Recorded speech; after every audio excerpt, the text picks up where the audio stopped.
मध्य पूर्व में पिछले एक साल से तनाव बरकरार है। यहाँ इजराइल लगातार गाजा और लेबनान में हमले कर रहा है।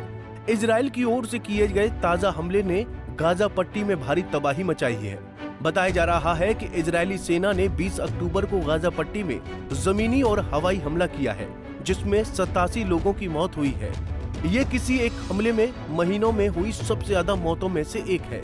इजरायली हमले के बाद हमास प्रशासित स्वास्थ्य मंत्रालय ने दावा किया है कि इजरायली हमले के चलते ही इमारतें क्षतिग्रस्त हुई हैं, जिनके मलबे में कई लोग दब गए हैं और कई जगहों पर एम्बुलेंस भी नहीं पहुंच पा रही है।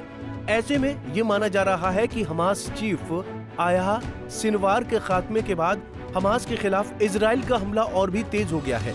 उत्तरी गाजा के बेत लहिया में इजराइल के भीषण हमले में दर्जनों फिलिस्तीनी नागरिकों के मारे जाने की भी खबर है। इसके साथ ही गाजा के उत्तरी इलाके में पिछले 16 दिनों से इजरायली सेना ने घेराबंदी कर रखी है। बताया जा रहा है कि 4 लाख से अधिक फिलिस्तीनी बिना खाने पीने और दवाओं के फंसे हुए हैं। ऐसे में हमास के हौसलों को तोड़ने के लिए इजराइल का बारूदी प्रहार कितना सफल होगा, ये एक बड़ा सवाल है।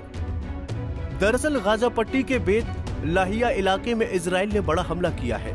इस हमले में कम से कम 87 फिलिस्तीनी मारे गए हैं। मरने वालों में ज्यादातर महिलाएं और बच्चे हैं। ये हमला 20 अक्टूबर की देर रात बम विस्फोट के जरिए किया गया। इस हमले के बाद कई लोगों के मलबे में दबे होने की बात कही जा रही है। हमास का कहना है कि इजराइल ने अपने इस ताजा हमले में भीड़-भाड़ वाली जगह को निशाना बनाया है।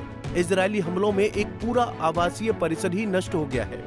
इसके साथ ही हमास ने बयान जारी कर दावा किया है कि इजराइल ने गाजा पट्टी में नरसंहार किया है, जिसके बाद हमास के नए चीफ याह्या सिनवार के खात्मे के बाद हमास नेता के संभावित उम्मीदवार खलील अल हया ने अल जजीरा से कहा कि इजराइल उत्तरी गाजा में हमारे लोगों को उखाड़ फेंकने के लिए एक योजनाबद्ध अभियान चला रहा है। उधर इजरायली सेना ने कहा कि गाजा में सरकारी कार्यालयों द्वारा इजरायली ऑपरेशन में जान गंवाने वालों की संख्या बहुत ज्यादा बताई जा रही है। असल में ये उतनी नहीं है, इसीलिए इसे नरसंहार कहना सही नहीं। सूत्रों की माने तो हमास को सबक सिखाने के लिए इजराइल ने फिर से गाजा पर ताबड़तोड़ प्रहार करना शुरू किया है। इजराइल को उम्मीद थी कि 20 अक्टूबर की आखिरी सांस के साथ हमास का हौसला पस्त हो जाएगा। इजरायली बंधकों को छोड़ने पर डील होगी। इजराइल को लग रहा था कि हमास घुटनों पर आ जाएगा। इजराइल की हर शर्त पूरी होगी। इजराइल के सभी बंधक रिहा होंगे, लेकिन हुआ इसके ठीक उलट। ना तो हमास झुका, न इजराइल से बातचीत आगे बढ़ी। इसी गुस्से में इजराइल ने जबालिया कैंप को तबाह करने का मिशन शुरू कर दिया। ये हमला बेत लाहिया के दक्षिण में जबालिया के आसपास एक बड़े हमले के 2 सप्ताह बाद हुआ है, जहां इजराइल का कहना है कि वो टैंकों के लैस हमास लड़ाकों को जड़ से उखाड़ने की कोशिश कर रहा है।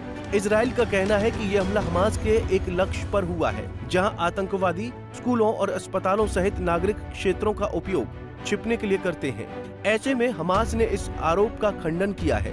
हालांकि गाजा में खास तौर से जबालिया कैंप पर किए गए हमले इस बात के गवाह हैं कि इजराइल की बौखलाहट का नया अध्याय शुरू हो गया है, जिसका अंजाम गाजा का जबालिया कैंप झेल रहा है। आसमान से ताबड़तोड़ बमबारी हो रही है, जमीन पर टैंक गरज रहे हैं। कुछ ही घंटों में जबालिया कैंप पर शवों का ढेर लग गया, जिसमें 60 से ज्यादा लोगों की अब तक मौत हो चुकी है, जबकि 100 से ज्यादा लोग जख्मी हुए हैं और 500 से अधिक रिहायशी इमारतें तबाह हो चुकी हैं। ऐसे में माना यह भी जा रहा है कि हमास नेता याह्या सिनवार की हत्या के कुछ दिनों बाद लगातार तेज होते ये हमले अब गाजा में फिलिस्तीनी समूह हमास और लेबनान में ईरान समर्थित हिजबुल्लाह के खिलाफ इजराइल के हमलों में तेजी का संकेत है। इजराइल के गुस्से की वजह हमास के उप प्रमुख खलील अल हया के बयान को भी माना जा रहा है, जिसमें कहा गया है कि हमास का रण अभी थमने वाला नहीं है।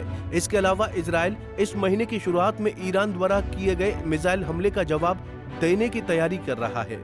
हालांकि अमेरिका ने इजराइल पर दबाव डाला है कि वो ईरानी ऊर्जा सुविधाओं या परमाणु स्थलों पर हमला न करे। गौरतलब है कि इजराइल की सरकार ने अपने मुख्य सहयोगी और सैन्य समर्थक अमेरिका द्वारा गाजा और लेबनान दोनों में युद्ध विराम करने के कई प्रयासों को ठुकरा दिया है।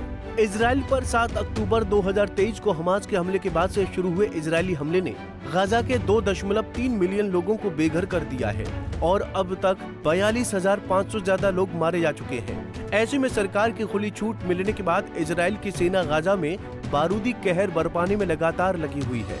दिन पर दिन ये युद्ध विकराल रूप लेता जा रहा है, जिसका अंत फिलहाल तो दूर दूर तक नजर नहीं आ रहा है।